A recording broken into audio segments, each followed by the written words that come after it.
मित्रांनो नमस्कार. मराठवाड्याची पहिली महार मांग वतनदार परिषद लातूर जिल्हा 1982 मध्ये स्वतंत्रपणे स्थापन झाला. त्यासाठी उस्मानाबाद जिल्ह्याचे विभाजन करण्यात आले.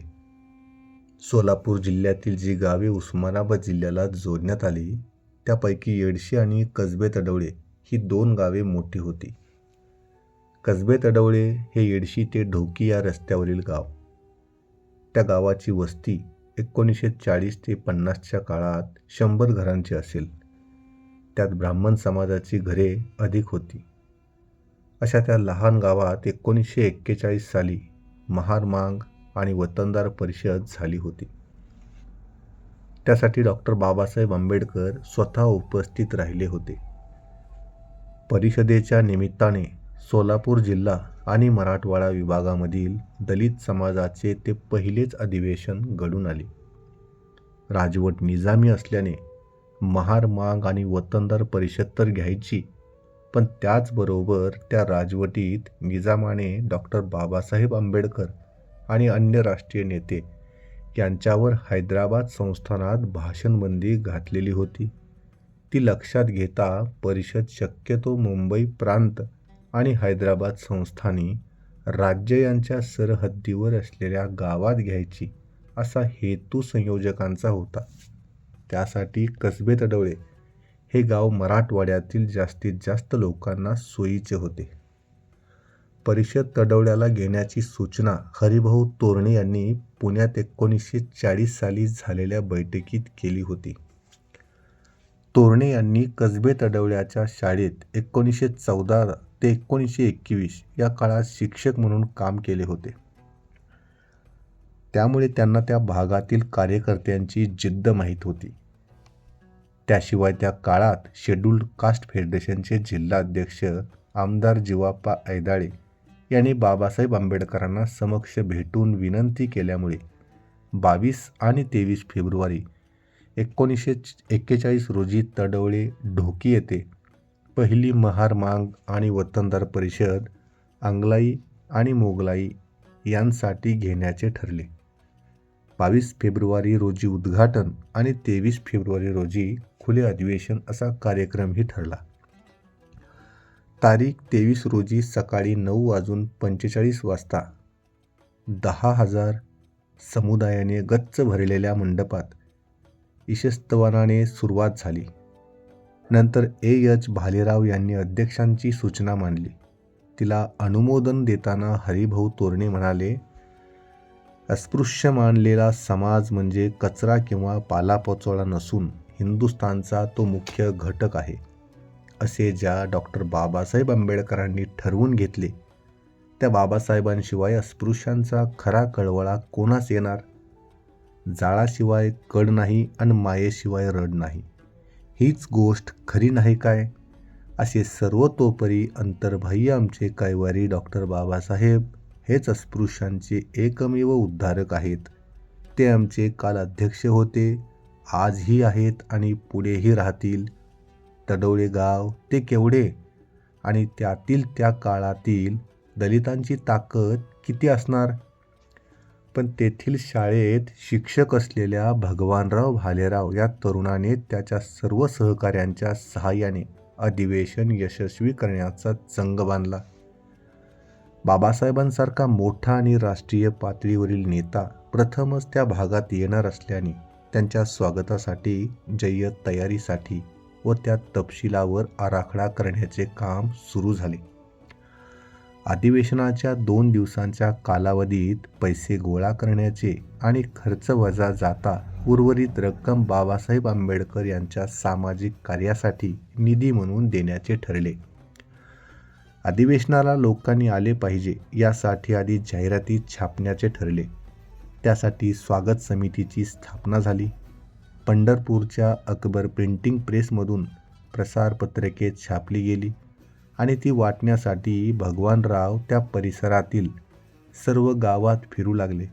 शिवाय सांगोल्याच्या फिरत्या जनता टॉकीजच्या पडद्यावर स्लाईडद्वारे प्रसार केला गेला. तडवळ्याचे वातावरण त्या काळात इतर गावांपेक्षा अतिशय वेगळे होते.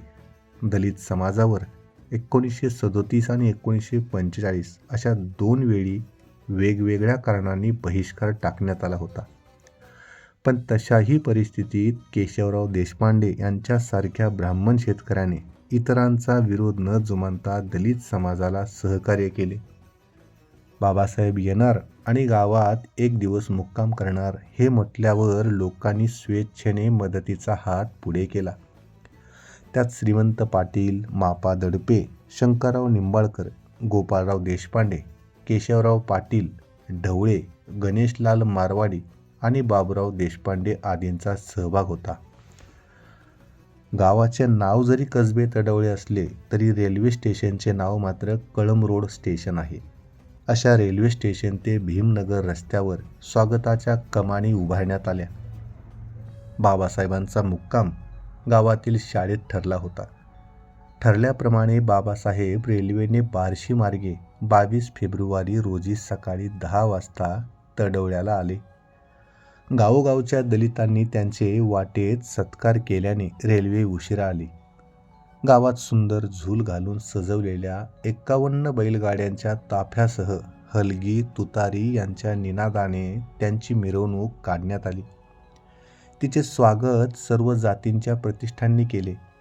आंबेडकरांनी भीमनगरमध्ये लोकांना मार्गदर्शन करताना जनतेला स्वतः खंबीर व्हा, शिक्षण घ्या, मला दुसऱ्या कोणीतरी मारले असे सांगायला येऊ नका, गावकी सोडा, मुले शाळेत घाला, पक्ष वाढवा असे आव्हान देखील केले. खुल्या अधिवेशनास दलित मातंग समाजाचे हजारो कार्यकर्ते चालत किंवा मिळेल त्या वाहनाने आले होते. त्या अधिवेशनात निजामी हद्दीत राहणाऱ्या अस्पृश्यांच्या प्राथमिक शिक्षणाची सोय देखील सरकारने तातडीने करावी, नवीन राज्यघटनेत निजाम हद्दीतील अस्पृश्यांना त्यांच्या लोकसंख्येच्या प्रमाणात प्रतिनिधित्व मिळावे इत्यादी ठराव एकमताने संमत झाले. त्याच अधिवेशनात बाबासाहेबांनी गांधींचा हरिजन सेवक संघ, काँग्रेस आणि स्वतः गांधीजी हे मुस्लिमांची राजे रजवाड्यांची मनधरणी करतील पण अस्पृश्यांच्या बाबत काहीही करणार नाहीत अशा कडवट शब्दांत देखील टीकाही केली.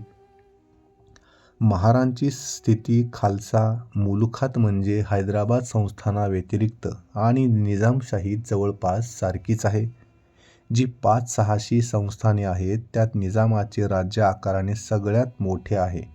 त्या मानाने बडोदा स्टेट किती लहान, पण त्या संस्थानाने अस्पृश्यांच्या शिक्षणाची सोय केली आहे. म्हैसूर संस्थानामध्ये तसेच. तिकडे अस्पृश्यांना जमिनी मिळाल्या, सुरतीच्या स्वाऱ्याही सूटही मिळाली. त्या संस्थानातून अस्पृश्यांच्या हितसंबंधाकडे सरकारने लक्ष देखील दिल्याचे दिसते. तसे हैदराबाद संस्थानात काय आहे? वतनदार महारांच्या पोटापाण्याचा प्रश्न समाधानकारकपणे अजूनही सुटलेला नाही. स्थानिक जनतेने जो निधी त्यांना देण्याचे ठरवले होते त्याबद्दल बाबासाहेबांनी स्पष्टपणे सांगितले. आजचे काही पैसे निजाम प्रांतीय अस्पृश्यांनी मला देण्यासाठी आणले होते. ते त्यांनी त्यांच्या कार्याला पाहिजे असतील तर घेऊन जावेत. वतनदार महार यांच्या पोटापाण्याचा प्रश्न सुटलेला नाही. त्यांच्या प्राथमिक शिक्षणाची सोय नाही. लाखो एकर सरकारी जमीन पडीक असून ती अस्पृश्यांना कसण्यासाठी मिळत नाही व लोक उपाशी राहतात. ही दुःखे सरकारच्या नजरेस आणण्यासाठी अस्पृश्यांनी संघटना करावी. हैदराबादच्या नवीन होणाऱ्या राज्यघटनेने त्यांना लोकसंख्येच्या प्रमाणात योग्य ते प्रतिनिधित्व मिळवण्याचा प्रयत्न करावा. त्यासाठी त्यांनी जरूर तेव्हा संपूर्ण सहकार्य करण्याचे आश्वासन दिले होते. अधिवेशन संपल्यावर बाबासाहेब बार्शीला गेले. तेथेही त्यांचा भव्य नागरी सत्कार झाला. मराठवाड्यात निजामाची बंदी असतानाही त्यांच्या सरहद्दीवरील एका छोट्या गावात पहिली परिषद झाली. तो काळ पाहता एवढे मोठे अधिवेशन यशस्वी झाले हे विलक्षण म्हणायला हवे. धन्यवाद.